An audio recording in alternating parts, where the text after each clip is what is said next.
வருகை தந்திருக்கின்ற அனைவருக்கும் என் வணக்கத்தை தெரிவித்துக் கொள்கின்றேன்.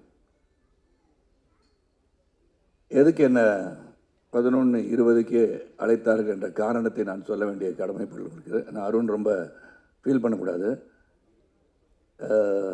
9 o'clock ஷார்ப்னோன்னு எனக்கு வந்த ஒரு சின்ன அந்த 9னா 9 வந்துடுவேன், 9:20னா 9:20க்கு வந்துடுவேன், 10னா 10க்கு வந்துடுவேன்.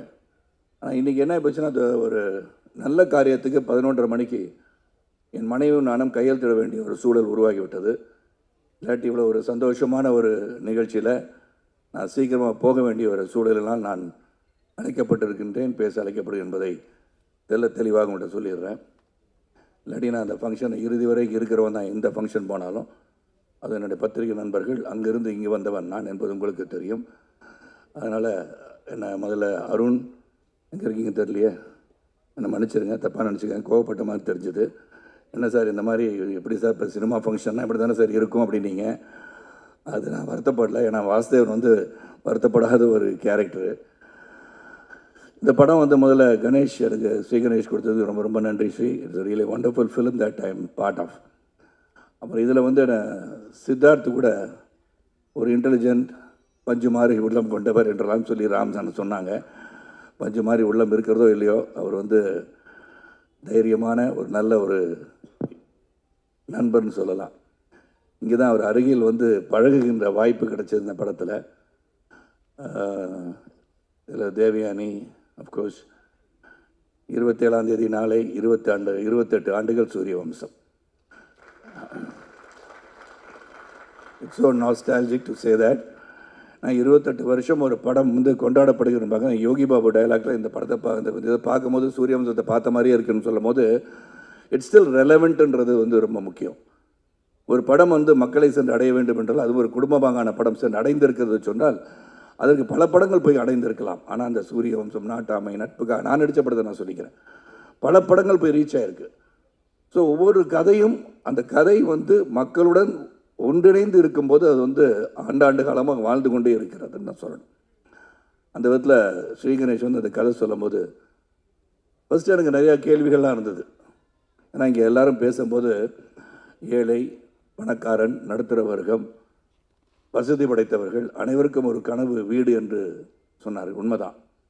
ஆனால் அந்த வீடு எல்லாரையும் கட்ட முடியுமான்றது தெரியாது. அது கனவாகவே இருந்து மறைந்து விடுவார்கள். இது வந்து எப்படி எல்லாருக்குமே வீடு கட்டணும்னு ஆசை இருக்கா? ஏன்னா வேகமாக வளர்ந்து கொண்டிருக்கின்ற இந்த காலங்களில் வீடு இருந்தால் தான் என்ன, வாடகை வீட்டில் இருந்தானே, சொந்த வீட்டில் இருந்தானே, ஒரு வீடு இருக்குது, அது நிம்மதியாக வாழ்ந்தாலே போதுமே அப்படின்னு நினைக்கின்ற காலம் கூட உண்டு. நேற்று கூட ஒரு பத்திரிகையாளர் கேட்டாங்க, என்ன சார் சரத் சார் நீங்கள் வீடு விற்கிறீங்களாமான்னு கேட்டாங்க. நான் சொன்னேன், சரி வீடு விற்கலை, அந்த வீடை வந்து பெருசாக இடித்து கட்டுறேன், இது கூட தெரியாது வீடை விற்கிறீங்கன்னு கேட்டாங்க. வீட்டில் வந்து ஒரு சென்டிமெண்ட் அட்டாச் பண்ணி இங்கே வந்து சொல்லியிருக்காங்க எல்லாரும். Of course when you build a home, அது முதல் முறையாக உழைத்து சம்பாதித்து கட்டுகின்ற இல்லத்தை உண்மையாக பெருமையாக பார்க்க வேண்டிய சூழல் தான் அனைவருக்கும் இருக்கணுன்றதில் வந்து எந்த ஒரு கருத்து வேறுபாடு எனக்கு கிடையாது. ஆனால் நான் கேட்ட ஒரே கேள்வி ஸ்ரீ, இது வந்து ரீச் ஆகுமா? எல்லாருக்கும் வீடு கட்டணுன்ற ஆசை இருக்கா? இல்லாட்டி சம்பாரித்து நல்லா இருக்கணும், குழந்தை குட்டி நல்லா இருக்கணும், வருங்காலம் நல்லா இருக்கணும், சேமித்து வைக்கணும்னு நினைப்பாங்களா, வீடு கட்டணும்னு நினைப்பாங்களா என்ற ஒரு கேள்வி தான் வந்தது. ஆனால் இந்த படத்தில் வந்து நடிக்க ஆரம்பித்ததுலேருந்து I felt yes, I think a home, a roof above the head is compulsory and a must. அது வந்து இங்கே வந்து இன்றைக்கி தான் அருணை பற்றி ராம் சார் சொல்லும்போது நம்ம எல்லாருமே அதே பாதையில் தான் வந்திருக்கோம். வானத்திலிருந்து குதித்த நட்சத்திரம் அல்ல நம்ம எல்லோரும். உழைத்து கஷ்டப்பட்டு அந்த கஷ்டத்தை உள்ளடக்கி நாம் வாழ்ந்து கொண்டிருக்கிறோம் என்பது உண்மை. நான் அருணை பற்றி சொல்லும்போது அருண் வந்து இந்த மேடையில் நான் போன பிறகு அனௌன்ஸ் பண்ணுவார், இந்த மாதிரி அவர் அடுத்த படத்தை கதாநாயகனாக நடிக்கிறதுக்காக தான் இன்றைக்கி ஷேவ் பண்ணிவிட்டு க்ளீன் ஷேவோட வந்திருக்கான்னு நான் நினைக்கிறேன். எனக்கு மனசில் படுது. அதுவும் தேவயானி இயக்கத்தில் நடிப்பாருன்னு நான் நினைக்கிறேன். நான் ஏற்கனவே ஒரு படம் ஒத்துக்கிட்டாரு, தேவயானி இயக்க, சாந்தி டாக்கீஸ் வந்து தயாரிக்க, நானும் சித்து நடிக்கிறத ஒப்புதல் அளித்து விட்டோம். அதனால் அது பண்ணுவாருன்ற நம்பிக்கையோடு தான் நான் பேசுகிறேன். ஆனால் தேவயானி டைரக்டர் வேறு ஆகிட்டாங்க. ஸோ இங்கே படத்தில் வந்து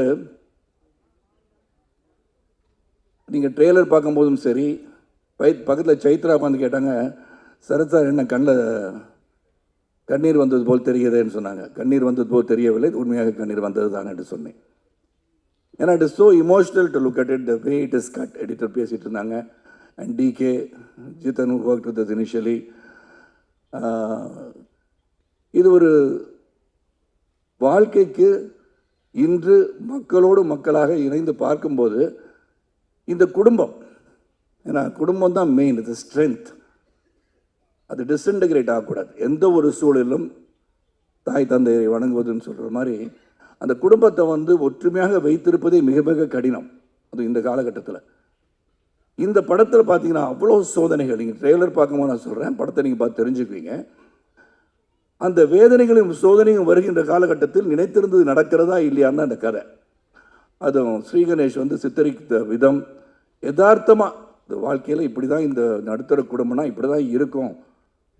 படிக்க வைக்கிறது எப்படி, கல்லூரிக்கு போகிறது எப்படி, கல்லூரிக்கு வேலை கிடைக்கிறது எப்படி, கல்யாணம் பண்ணி வைக்கிறது எப்படி, உடல்நலம் சரியில்லை போனால் எப்படி, இதெல்லாம் தாண்டி இவங்க கனவை வெற்றி பெற வேண்டும் என்று சொன்னால் மிக மிக கடினம் என்பதை உணர்த்துகின்ற ஒரு படம் இது. ஆனால் கடைசியில் வெற்றி பெற வேண்டும் என்று சொல்கின்ற படமும் இதுதான். அதனால கடைசியில் நீ ஜெயிக்கணும்னு சொன்னது பார்த்தீங்களா, that is where we stand. நான் life is full of challenges. என்னை பொறுத்த வரைக்கும் lot of risk are there. இதில் சாதிச்சு காட்டணும். எந்த இடத்துலையும் மனசை விட்டுறக்கூடாது. இது கூட இன்டர்வியூ நாசித் அண்ட் தேவயானி சொன்ன ரவிக்குமார் சார் கேட்டாங்க. நான் ஒரு தேர்தலில் மிகப்பெரிய தேர்தலில் தோல்வி பெற்று வந்துட்டுருக்க வழியில் நாளைக்கு ஷூட்டிங் எங்கன்னு கேட்டேன். இல்லை சார் கேன்சல் பண்ணிட்டேன் அப்படின்னாரு. எதுக்கு சார்னு கேட்டேன். இல்லை இந்த நேரத்தில் இந்த எமோஷனில் எப்படின்னாங்க. நான் சொன்னேன் சார் அது வேறு இது வேறு, நாளைக்கு ஷூட்டிங் நடிக்கிறேன்னு சொன்னேன். that should be your attitude, that should be the attitude to think. ஏன்னா நம்ம தோல்வி என்பதை நம்ம நினச்சிக்கிட்டே இருந்தோம்னா வெற்றி வரவே வராது. பல தோல்விகளை கடந்து வருவதுதான் வாழ்க்கை என்று உணர்ந்தவன் நான். ஏன்னா பிஎஸ்சி கணிதம் படித்து விட்டு நான் சைக்கிளில் போய் பேப்பர் போட்டு ஒரு பத்திரிகையாளராக, சைக்கிள் கடையில் சைக்கிள் ஃபிட்டராக, நான் அருணை பற்றி சொன்னோன்னா I want to say about my self, many people may not know that. நான் ஒன்றும் எங்கேயோ வானத்தந்து குதிச்ச நட்சத்திரம் கிடையாது. எங்கள் அப்பாவுக்கு 5000 ரூபாய் தான் சம்பளம். செய்திகள் வாசிப்பது ராமநாதன் என்ற கணீர் குரலுக்கு சொந்தக்காரங்க, ஆல் இண்டியா ரேடியோவில் வேலை செஞ்சவர் தான் அவரும். ஸோ நாங்கள் வீடு கட்டணுன்ற எண்ணம் எங்கள் அப்பாவுக்கு வந்ததா இல்லைன்னு தெரியாது. மொத்தம் நாங்கள் சென்னைக்கு வந்த பிறகு 11 வீடு மாறி இருக்கோம். My father never had the opportunity to build a house, but he develop me. நான் படித்து பாஸ் பண்ணி உழைச்சி சரத் நீ வீடு வாங்கணும்னு என்னை உந்துதல் பண்ணதை நினைத்து பார்க்க வைத்த படம் 3 BHK.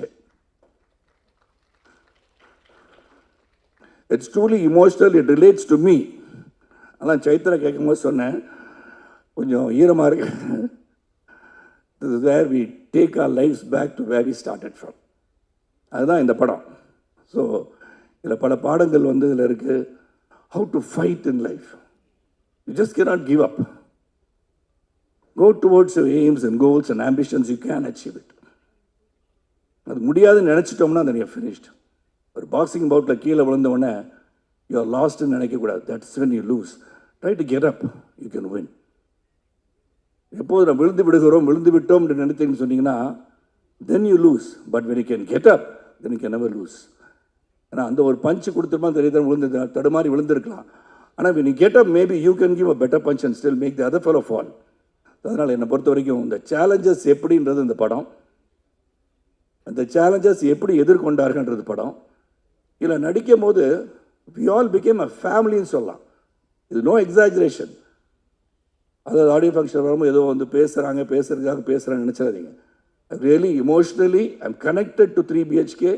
I am connected to this family of Vasudevan family truly, and this family is forever நினைக்கிறவனா. At any point of time, say this is my family, Devyan will be my family, Chaitra will be my family, Mehta will be my family, Ganesh will be my family, and most of all, the most respected, இதில் ஒரு பெரிய அந்த சகோதரர் கிடச்சிருக்காங்கன்னா அருண் விஸ்வா தான். So there is no doubt about it. Ram sir சொல்லும் போது I understood why he fighting to make a good film அப்படின்னு நான் நினச்சி பார்த்தேன். அப்புறம் டிகே சிறந்த ஒரு கேமராமேன். நான் ஒவ்வொரு சரி அவரை பார்ப்பேன், சீகரேஷோடய பார்ப்பேன். ஏன்னா சம்டைம்ஸ் இந்த கிரிட்டிக்கலாக ஏதாச்சும் நினச்சிக்கிட்டு மண்டை சும்மாவே இருக்காது. சித்துக்கும் அப்படி தான், எனக்கும் அப்படி தான். டவுட் வந்துகிட்டே இருக்கும். அது ஏன்னா தொடர்ந்து நிறைய படம் பண்ணிட்டனால நம்ம மண்டையில் ஏதாச்சும் ஓடி இது பண்ணிடலாமோ அப்படி பண்ணலாமோன்னு நினச்சிக்கிட்டு. So many times will raise few doubts. அதில் ஸ்ரீகணேஷ் நிறையா இயக்குநர்கள் பார்த்துட்டேன். நான் Sriganesh is such a sweetheart. அதை சொல்லுவாங்க ஸ்வீட் ஹார்ட்டட் டிக்டேட்டர்னு சொல்லுவாங்க. லீ குவான் யூ பற்றி சொல்லுவாங்க. Lee Kuan Yew person who love the people of Singapore. ஆனால் இவர் ஸ்வீட் ஹார்ட்டட் டிக்டேட்டர்னு சொல்லுவாங்க. அவர் வந்து செய்கிறத செஞ்சிருங்களேன் சார் அப்படின்ட்டு ரொம்ப சிரிச்சுக்கிட்டு சொல்லுவார். அவ்வளோதான். நான் சொல்லுவேன், கணேஷ் இது மாதிரி இதில் இந்த டைலாக் இப்படி மாற்றி சொல்லிடுறேன் கணேஷ். சரி சார், அப்படியா சார், ஓகே சார் அப்படின்றார்.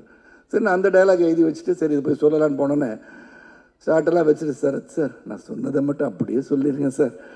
இதுதான் ஸ்வீட் ஹார்ட்டட் டிக்டேட்டர். நீங்கள் அதை மாற்றிலாம் சொல்ல வேணாம் சார், எனக்கு தெரியும் சார், ஸ்கிரிப்ட் எழுது நான் கட்டி பிடிச்சிட்டு இருக்கேன் அந்த புக்கை, நான் எழுதியிருக்கேன், எனக்கு தெரியும் சார், நீங்கள் பெரிய நடிகராக இருக்கலாம், நிறையா படம் நடிச்சிருக்கலாம், நான் சொன்னது மட்டும் செஞ்சுருங்க sir. I like that about him. A conviction that what he has written will be there in the screen சொல்லி நினச்சதான் ஸ்ரீ கணேஷ். இனிஷியலாக என்ன இப்படி சொல்லிகிட்டே இருக்காருன்னு பார்த்தேன்.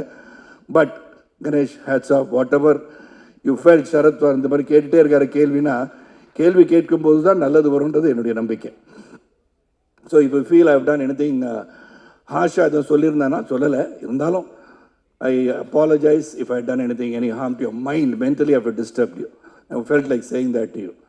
ஆனால் இந்த படம் வந்து ஒரு கிரேட் எஃபர்ட்னு தான் நான் சொல்லுவேன். How it's going to reach the mass, how எங்கே போய் ரீச் பண்ண போகுது அதெல்லாம் எங்களுக்கு தெரியாது. We have done our job well. Vasudevan has worked well, Shanti has worked well, Aarti has worked well, Prabhu has worked well, and Aishu has worked well. Correct தானே Chaitra? Sorry, நான் குடும்பத்தை மறந்துடக்கூடாது, அதனால தான் சொன்னேன். So everybody has done the part. அதில் வருகை தந்தவங்க அனைவருக்கும் மீண்டும் உங்களை சந்திக்கின்ற வாய்ப்பு வரும். இந்த படத்தை போய் பாருங்கள். அண்ட் ஒன் திங் நான் எல்லா இடத்தையும் இப்போ சொல்ல ஆரம்பிச்சிட்டேன்.